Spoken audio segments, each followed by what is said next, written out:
whatever you do, you've got to be a little bit gone to it. You're not all there. You've got to be almost insane to your craft. Not a lot of people can understand that. That's why I don't know about nothing else.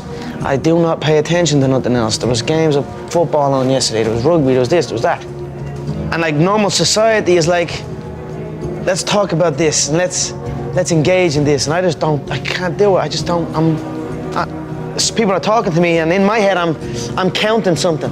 I'm counting up a number, or I'm knee deep in a sequence on the mat or on the feet. That's my life, sequences and numbers, nothing else. I cannot pay attention to nothing else. You love this game? I mean, love it with your whole heart. Because if you don't, let's not even bother. Let's not open that door. They're just gonna slam it right in our face. I love this game. I live this game. And there's 1,000 other guys waiting in the wings who are obsessed with this game.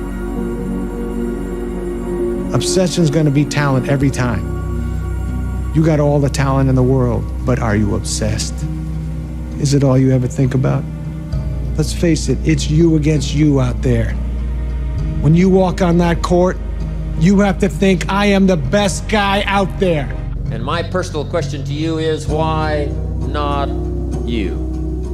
You've got the brains, you can make decisions, you can study the plan, you can change your life, you can grow immensely in the next few years, you can make your dreams come true, you can build a financial wall around your family nothing can get through, you can become healthy, you can become powerful.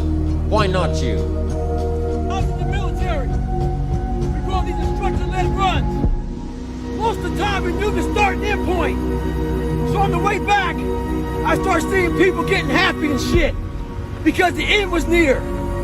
But there were some asshole instructors that would hear the happiness and go right on past the end point. When that happened, everybody stopped talking, heads would stop dropping, and I started taking fucking souls. At that time, I knew what happened in their minds. They were living off the hope factor. They hoped the instructors would stop running. They hoped the water was never cold. They hoped the weather was fucking good. I don't live off that hope shit. I wish the water was cold. I wish them motherfucking instructors keep on fucking running. I wish the fucking rain. When the ending is unknown and the distance is unknown, that's when you know who the fuck you are. Be the guy who embraces the ugly, the miserable. Be the guy who embraces hard work, the grind. Don't be afraid of being hurt.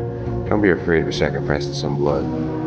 You know, and the fear is never reaching your potential. That's it. That always falling short, always quitting before you're done, always procrastinating, always not doing the right thing. And then one day you're an old man. Yep. And you look back, God, I couldn't. Where do you go to? You wake up on a morning, it's cold, it's wet, it's dark, you've got no cartilage in your knee, you've got shitty shorts, whatever it is that's the issue today. Keep talking. I need you to keep talking about what you were just saying. It's warm on the couch, your missus says stay in bed, it's comfy, it's cozy, you've got work later on, you had an argument last night, you're slightly hungover. I know every motherfucker ain't gonna do nothing. The unfulfilled potential is the story of most people's lives. It is. It is. And it could have been the story of mine. Now I tell a lot of people go, what's your biggest fear in life? And my biggest fear, honestly, was, let's say this. Let's say I don't care if you believe in God or not. I don't care. So let's just play a game with me. Let's say you're God, and we have a big fucking long line of people. And I made it to heaven. 75 years old. I'm 300 pounds. I made it to heaven. I worked for Ecolab my entire life, spraying for cockroaches. That's what I did. But I'm dead. I'm in heaven now. And you're judging us all now.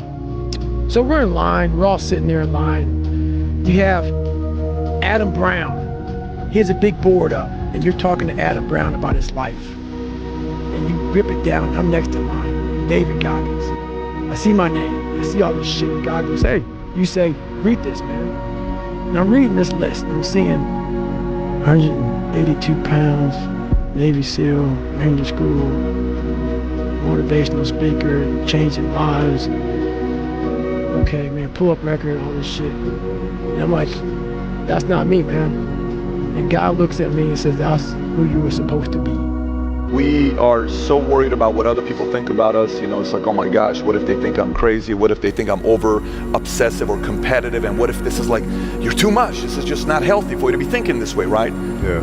How did you get your mindset into this alter ego to be comfortable being Black Mamba? Like, how did that happen? It's a good separation for me, you know, emotionally, to be able to put myself in a place where at practice or when I'm training or during games, I switch my mind to something else. I switch my mode into something else. It's like an actor getting ready for a film. You gotta put yourself in that cage. When you're in that cage, you are that character. And then when you leave there, it's something completely different. But when I'm in that cage, bro, don't fucking touch me, don't talk to me. You're always afraid to take the first step because all you see is every negative thing 10 miles down the road. You gonna take the professor's side on Don't this? give me a line of shit, no. Look, I didn't want the job. It's not about the job. I don't care if you work for the government. But you can do anything you want. You are bound by nothing. I don't care how good you are in anything. You don't have discipline. You ain't nobody. Right. You're nothing without discipline. Because you give up under the slightest struggle without discipline. 100%. With discipline is doing what you hate to do, but do it like you love it. Doing what you hate to do, but do it like you love it. That is a great quote. Mm-hmm. And if you can do that, you could be successful in anything. You know, you normally are. You don't need to determine. I'm telling you it's worth it. Oh, yeah. I'm telling you it is worth it. Yeah. And you know what? You actually know it's worth it. That's why you're asking this question. You know it's worth it. You know it's worth it to have discipline, but you think there's an easier way. Yeah. You think that it's something that people have. You think that when Jocko's alarm clock goes off, it's like, oh, just like my father taught me, I rise and I shine. You know, like, no. It's like the pillow feels soft and comfortable. Yeah. And the alarm clock is banging on my head and I don't like it. But you know what? I know it's worth it to get up and get after it. I know it's worth it, and you know it's worth it.